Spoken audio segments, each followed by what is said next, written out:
Salam sejahtera kepada Dr. Marsita dan rekan-rekan sekalian. Saya Evilane Charles Justin akan membentangkan soalan tutorial bernomor 5, yaitu stratifikasi sosial adalah satu sistem penyusunan taraf manusia berasaskan pewarisan kedudukan sosial. Jelaskan. Baiklah, pengenalannya adalah, secara umumnya, stratifikasi sosial berasal daripada bahasa Latin yang tersusun dari kata stratum yang bermaksud lapisan, di mana stratifikasi sosial ini lebih menjurus dengan adanya dua atau lebih kelompok yang berlapis dalam suatu masyarakat seperti kuasa, hak istimewa, dan lain-lain. Inti yang terdapat dalam stratifikasi sosial adalah perbezaan ekses golongan satu dengan golongan masyarakat lain dalam memanfaatkan sumber daya, di mana tahap kuasa dan hak istimewa individu bergantung kepada keanggotaannya dalam kelompok sosial dan bukan pada ciri pribadinya. Seterusnya adalah konsep stratifikasi sosial. Apa itu stratifikasi sosial? Baiklah, di sini menurut Kamanto Sunarto, beliau mengatakan bahwa konsep ini adalah konsep yang melihat bagaimana anggota masyarakat dibezakan berdasarkan status yang dimilikinya. Manakala menurut Bruce J. Cohen pula, stratifikasi sosial ini menempatkan setiap orang berdasarkan quality yang dimiliki untuk ditempatkan pada kelas sosial yang sesuai.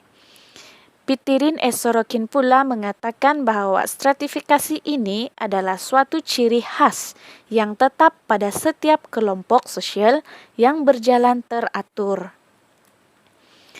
Menurut Amir Hassan Dawi 2009 pula, stratifikasi sosial ini merupakan susun lapis secara hierarki, di mana struktur masyarakat yang menunjukkan perbezaan antara individu atau kumpulan. Puncak stratifikasi sosial ini adalah terdapat sesuatu yang dihargai dalam masyarakat. Sebagai contoh, selagi ada penghargaan yang diberikan, maka stratifikasi sosial itu tetap akan ada. Dan bagi orang yang mempunyai ekonomi yang kukuh, mereka akan menyokong sistem stratifikasi sosial ini. Manakala bagi orang yang miskin pula, mereka mahu sistem ini berubah. Baiklah, seterusnya adalah jenis-jenis stratifikasi sosial.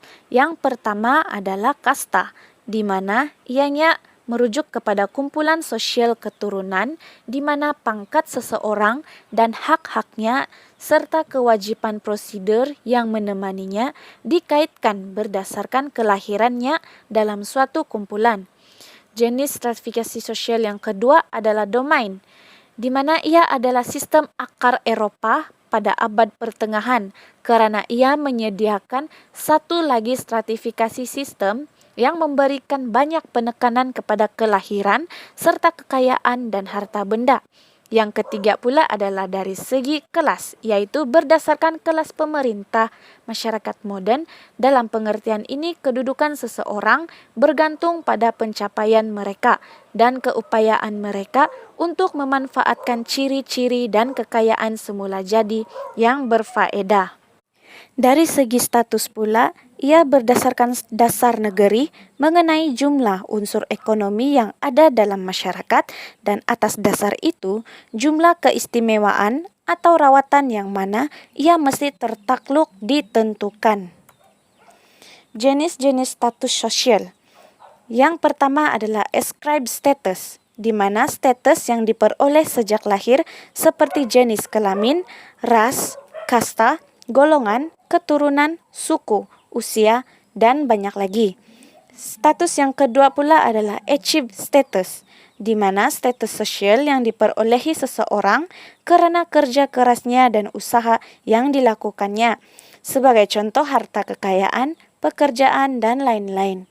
Status sosial yang ketiga adalah assigned status, di mana status sosial yang diperolehi seseorang di dalam lingkungan masyarakat yang bukan diperoleh sejak lahir, tetapi diberikan karena usaha dan kepercayaan masyarakat. Sebagai contoh, ketua adat, kepala suku. Jenis-jenis stratifikasi sosial terbagi kepada dua, yaitu tertutup dan terbuka. Stratifikasi sosial tertutup merupakan stratifikasi di mana tiap-tiap anggota masyarakat tersebut tidak dapat pindah ke strata atau tingkatan sosial yang lebih tinggi atau lebih rendah. Sebagai contoh, sistem kasta di India dan Bali serta Jawa ada golongan darah ibu dan golongan rakyat biasa. Bagi stratifikasi sosial terbuka pula, ia merupakan sistem stratifikasi di mana setiap anggota masyarakatnya dapat berpindah dari satu strata atau tingkatan yang satu ke tingkatan yang lain. Sebagai contoh, pendidikan, kekayaan, jabatan, kekuasaan, dan sebagainya. Aspek yang mempengaruhi stratifikasi sosial dalam sistem penyusunan taraf manusia berdasarkan perwarisan kedudukan sosial. Yang pertama adalah dari segi jantina atau gender, di mana masing-masing mempunyai peranan tertentu sejak lahir dan juga pada pencapaian sesuatu tahap. Sebagai contoh, perempuan melahirkan anak, lelaki menjaga keluarga. Dari aspek umur pula, ia memainkan peranan dan tanggung jawab melalui peringkat kehidupan, di mana ia berkaitan dengan tingkah laku dan juga kematangan. Dari aspek status bangsa, ia wujud secara semula jadi, di mana dia tidak boleh diubah. Sebagai contoh, status sebagai kaum sama ada Melayu, Cina, Iban, India adalah status sosial yang terbentuk daripada status warisan. Yang seterusnya adalah dari aspek institusi ekonomi. Menurut Karl Marx 1969, ia membentuk dua golongan masyarakat, yaitu golongan berkuasa seperti tuan tanah atau pelabur modal, dan golongan pekerja, yaitu golongan yang tidak berkuasa, di mana kedudukan ekonomi ini yang akan menentukan struktur lapisan masyarakat. Aspek yang seterusnya adalah politik dan pentadbiran.